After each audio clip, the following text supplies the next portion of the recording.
Islamic scholar مفتی محمد یوسف تیبی حفظہ اللہ تعالی، فاضل Medina university. الحمدللہ رب العالمین والصلاة والسلام علی رسولہ الکریم وعلی آلہ وصحبہ اجمعین۔ تیسرا پارہ ہے، اس کے شروع میں اللہ تعالیٰ فرماتے ہیں کہ تلک الرسل فضلنا بعضهم علی بعض، رسولوں کو بعض پر فضیلت دی ہے۔ تو اللہ تعالیٰ کی آیات ہیں، ان کو بھی بعض پر فضیلت دی ہے۔ آیت الکرسی ساری آیات سے افضل ہے۔ رسولوں کو بعض پر فضیلت دی ہے۔ کچھ انبیاء ہوتے ہیں جن کی اپنی شریعت نہیں ہوتی، بلکہ سابقہ رسول کی شریعت کو ہی آگے اس کی تبلیغ کر رہے ہوتے ہیں، ان پر بھی وحی آتی ہے۔ اور کچھ رسول ہوتے ہیں جن پر اللہ تعالیٰ شریعت نازل کرتا ہے۔ پھر ان رسولوں میں 5 اولو العزم رسول ہیں، نوح علیہ السلام، ابراہیم علیہ السلام، موسیٰ اور عیسیٰ علیہ السلام، اور محمد رسول اللہ علیہ السلام۔ تو ان کو اولو العزم کہا جاتا ہے۔ تو ان کا آپس میں فرق ہے، لیکن ہمیں نہیں چاہیے کہ ہم مقابلہ بازی کریں، عیسائی کہیں ہمارا نبی اعلیٰ اور ہم کہیں ہمارا نبی، ان کے مقابلے میں ایسا نہیں کہیں۔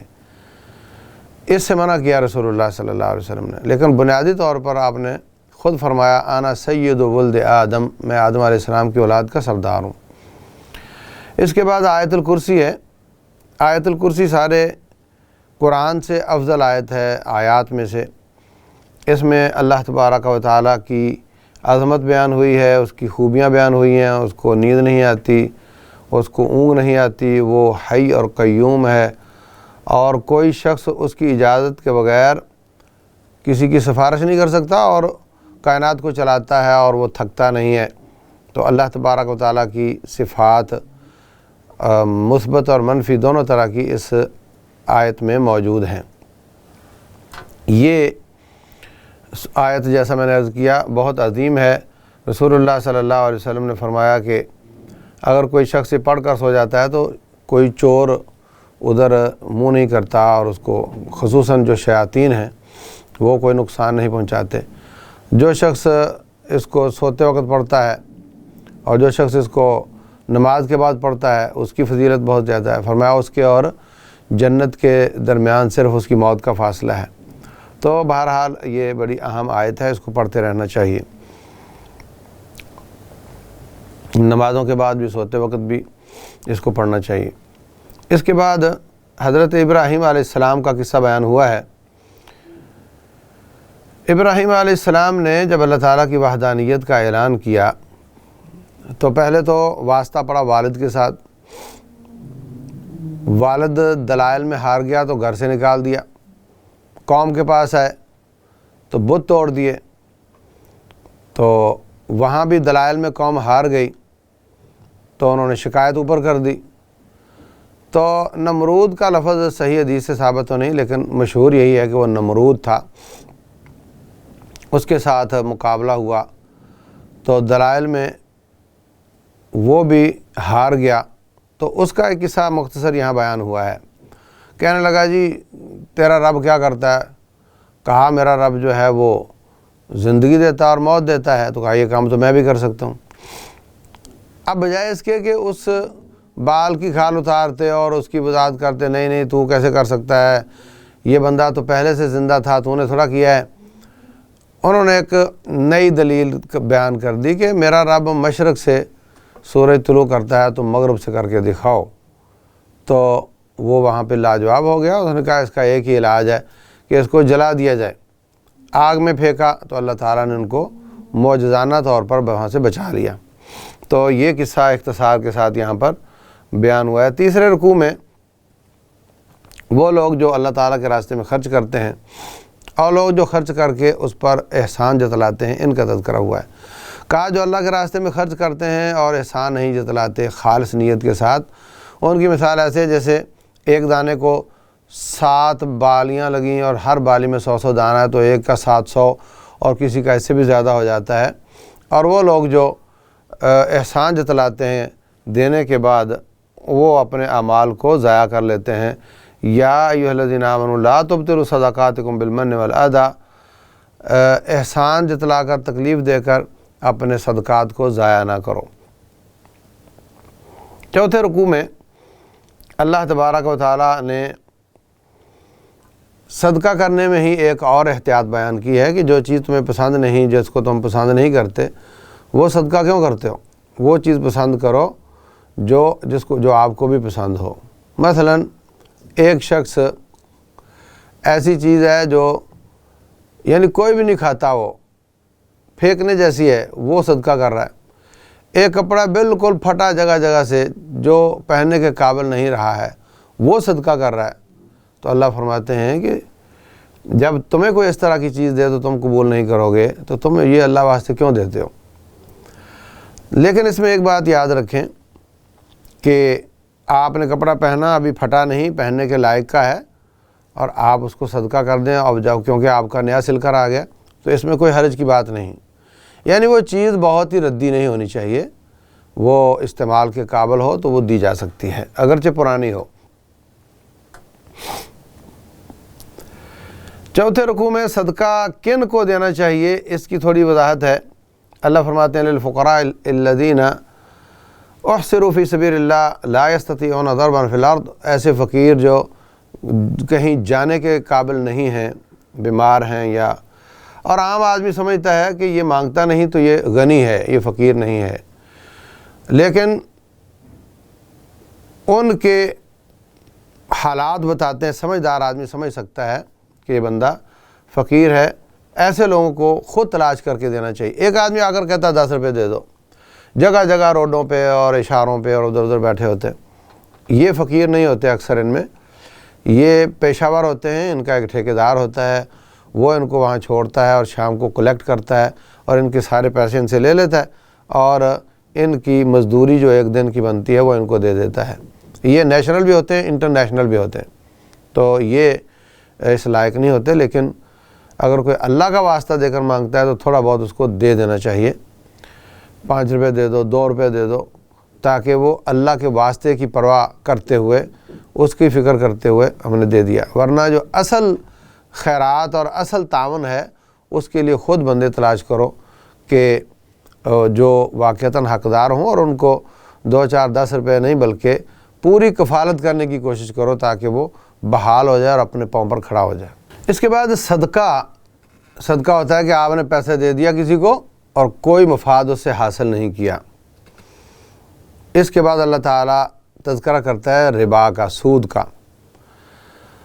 سود کا بیع کے ساتھ تعلق تو بنتا ہے، احل اللہ البیع وحرم الربا، اللہ تعالیٰ نے خرید و فروخت کو حلال کر دیا اور سود کو حرام کر دیا، مگر سود کا صدقے کے ساتھ کیا تعلق بنتا ہے؟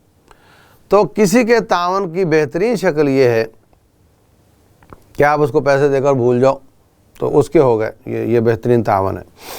اس سے اگلی شکل یہ ہے کہ پیسے دو اور اس کے کاروبار میں شریک ہو جاؤ، وہ محنت کرے، پیسے آپ کے ہوں، نفع دونوں بانٹ لو، یہ بھی ایک تعاون کی شکل ہے۔ ہاں، تیسری شکل ہے قرض دے دو، قرض دے دیا آپ نے، آپ کا اصل واپس آ جائے گا اور اس کو وہ جو کمائے وہ اس کا ہو جائے گا، آپ کو اضافہ نہیں ملے گا۔ چوتھی شکل جس کو لوگ تعاون سمجھتے ہیں، یہ تعاون نہیں ہے، یہ استحصال ہے، یہ ان کی کمزوری سے فائدہ اٹھانا ہے، وہ ہے سود۔ سود کیا ہے کہ آپ نے 10 لاکھ روپے دیا، مجھے 12 چاہیے، آپ کے 10 کے 12 ہو جائیں، آپ کے 10 کے 14 ہو جائیں، آپ کے 10 کے 20 ہو جائیں، آپ کے 10 بھی جاتے رہیں، مجھے اس بات سے غرض نہیں ہے، مجھے 10 کے 12 چاہیے، 10 دیے 12 چاہیے، یہ ربا ہے۔ تو اس میں کیا ہوتا ہے کہ روٹین میں ہر کاروبار میں رسک بھی ہوتا ہے، نقصان کا خطرہ بھی ہوتا ہے۔ وہ غریب آدمی جو آپ سے پیسے لے رہا ہے سود پر، وہ تو پہلے ہی غریب تھا، اب اگر آپ کا اصل مال بھی پورا کرنا ہے اور اضافہ بھی پورا کرنا ہے جبکہ اس کو نفع نہیں ہوا، تو وہ تو پھر وہ پہلی مزے سے بھی جاتا رہا۔ تو سود کا جو کام ہے، تو جس کو آپ نے سود پر پیسہ دیا، اگر اس کو نقصان ہو گیا تو آپ نے تو نقصان اٹھانا نہیں، تو وہ غریب پہلے ہی تھا اور غریب ہو جائے گا۔ اس لیے سود کا کام غریب کو غریب تر کرتا ہے، امیر کو امیر تر کرتا ہے۔ اس وقت BBC کی رپورٹ ہے کہ پوری دنیا میں 100 آدمیوں کے پاس 1% دولت ہے اور ایک آدمی کے پاس 99% دولت ہے۔ یہ صورتحال، 1% لوگوں کے پاس 99% دولت ہے اور 99% لوگوں کے پاس 1% دولت ہے، اور یہ ریشو مزید کم ہوتی چلی جاتی ہے۔ استحصال ہے آدمیت کا سود کے ذریعے، تو اللہ تعالیٰ نے اس کی شدید مذمت فرمائی ہے۔ فرمایا یمحق اللہ الربا ویربی الصدقات، صدقات کو اللہ بڑھاتا ہے، سود کو اللہ مٹاتا ہے۔ صدقات اپوزٹ ہیں سود کے، سود میں غریب کا استحصال کیا جاتا ہے اور صدقے میں اپنی جیب سے نکال کر اس کو دیا جاتا ہے۔ تو فرمایا اگر تم سود سے باز نہ آئے تو اللہ اور اس کے رسول کے ساتھ جنگ کرنے کے لیے تیار ہو جاؤ، اور اگر تم باز آ گئے تو پھر اصل مال تمہارا ہے، باقی سارا سود تمہارا نہیں ہے، وہ لوگوں کا ہے، لوگوں کو دے دو۔ تو اگر کہا کہ جس سے تم نے قرض لیا ہے، جس نے تم سے قرض لیا ہے وہ کمزور ہے اور آپ کا قرض واپس نہیں کر سک رہا، تو اس پر سود نہ چڑھاتے جاؤ بلکہ اس کو مہلت دو، اور اگر تم اس کو معاف کر دو تو زیادہ اچھا ہے۔ واتقوا یوما ترجعون فیہ الی اللہ، یاد رکھو ایک دن آنے والا ہے، اس سے ڈر جاؤ جس میں تم اللہ کی طرف واپس لوٹو گے، پھر تمہارے ٹھیک طریقے سے فیصلے کیے جائیں گے عدل کے ساتھ، اور تم پر ظلم نہیں ہوگا۔ یہ آیت پورے شریعت اسلامیہ کی، قرآن حکیم کی آخری آیت ہے، اس کے بعد آیات نازل نہیں ہوئیں۔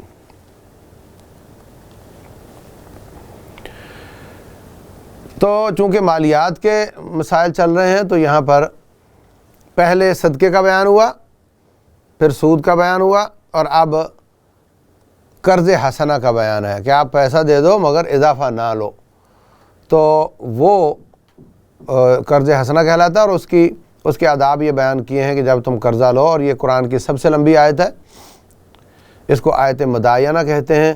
اس میں اللہ تعالیٰ نے آداب بیان کیے ہیں کہ قرض لو تو اس کو لکھ لیا کرو، 2 بندے گواہ بنا لیا کرو، اگر 2 مرد نہ ملیں تو 1 مرد اور 2 عورتیں ہو جائیں، تو یہ گواہی دیں کہ واقعتاً آپ نے اس سے قرض لیا تھا یا اس نے آپ سے لیا تھا۔ اس گواہی کی روشنی میں جب بھی آئندہ کوئی جھگڑا ہو تو اس کا فیصلہ کیا جا سکے، اور اس میں کبھی بھی سستی نہ کرو۔ 7ویں رکوع میں یہ سورہ بقرہ کی آخری 2 آیات ہیں۔ رسول اللہ صلی اللہ علیہ وسلم فرماتے ہیں کہ اللہ کے عرش کے نیچے خزانوں میں سے یہ خزانہ ہے، آخری 2 آیات۔ تو ان میں اللہ تبارک و تعالیٰ نے شروع میں تو یہ فرمایا کہ جو کچھ بھی تمہارے دل میں ہوگا یا آپ کرو گے اس پر اللہ مواخذہ کرے گا۔ تو جب مومنوں نے کہا سمعنا واطعنا، تو پھر اللہ تعالیٰ نے اپنا وہ والی بات اللہ نے یوں کر دی کہ اب اللہ تبارک و تعالیٰ آپ کو وہ تکلیف نہیں دے گا جس کی آپ طاقت نہیں رکھتے۔ تو رسول اللہ صلی اللہ علیہ وسلم فرماتے ہیں اللہ تعالیٰ نے معاف کر دیا جو دلوں میں گناہ آتے ہیں، جب تک ان پر بات نہ ہو، جب تک اس پر ایکشن نہ ہو۔ مثلا کسی کے دل میں آیا کہ میں فلاں کی چوری کرتا ہوں، تو اس نے شیئر کر لیا دوست سے، تو اس کو گناہ مل گیا۔ شیئر نہیں کیا، دل میں رہ گیا اور اس کے لیے کوئی اٹھا بھی نہیں، کوشش بھی نہیں کی، تو اس کو گناہ نہیں ملے گا۔ اگر اٹھا مگر گھر والے جاگ رہے تھے تو گناہ مل جائے گا۔ کچھ نہیں کیا مگر ساتھی سے شیئر کر لیا، تب بھی گناہ مل جائے گا۔ اس کے بعد اگلی صورت ہے سورہ آل عمران۔ اس کے شروع میں اللہ تبارک و تعالی آیات کی 2 قسمیں بیان کر رہے ہیں، ایک ہیں محکم آیات اور ایک ہیں متشابہ۔ محکم آیات وہ ہوتی ہیں جن کا ایک ہی مطلب ہوتا ہے، 2 مطلب نہیں ہوتے۔ متشابہ وہ ہوتی ہیں جن میں ایک سے زیادہ معنی نکلتے ہیں، اور جو اہل علم ہے وہ جانتے ہیں کہ صحیح اور اصل معنی کیا ہے۔ متشابہ کی پھر 2 قسمیں ہیں، ایک ہے کہ جن کا معنی سمجھ ہی نہیں آیا، اور ایک ہے کہ جن کا معنی علماء کو سمجھ آیا ہے۔ جن کی سمجھ ہی نہیں آئی وہ ہیں الف لام میم، الف لام را، کاف ہا یا عین صاد، یہ جو حروف مقطعات ہیں ان کا مطلب کسی کو اللہ نے نہیں بتایا۔ باقی کچھ متشابہ آیات ہیں جن کا معنی علماء جانتے ہیں۔ اللہ فرماتے ہیں کہ ما یعلم تاویلہ الا اللہ والراسخون فی العلم، اللہ جانتا ہے اور علم میں رسوخ والے لوگ جانتے ہیں کہ ان کا مطلب کیا ہے۔ تو یہ متشابہ آیات ہے۔ بعض لوگ کہتے ہیں جناب اللہ کی صفات کی آیات بھی متشابہ ہیں، یہ بات غلط ہے۔ اللہ کی صفات کی تمام آیات محکم ہیں۔ اللہ علیم ہے تو اس کا علم ثابت ہوتا ہے، اللہ کریم ہے تو اس کا کرم ثابت ہوتا ہے، سمیع ہے تو سماعت ثابت ہوتی ہے، بصیر ہے تو بصارت ثابت ہوتی ہے۔ اللہ تبارک و تعالیٰ کے ناموں میں اس کی صفات موجود ہیں، ان کا معنی بھی موجود ہے۔ اللہ کی ذاتی صفات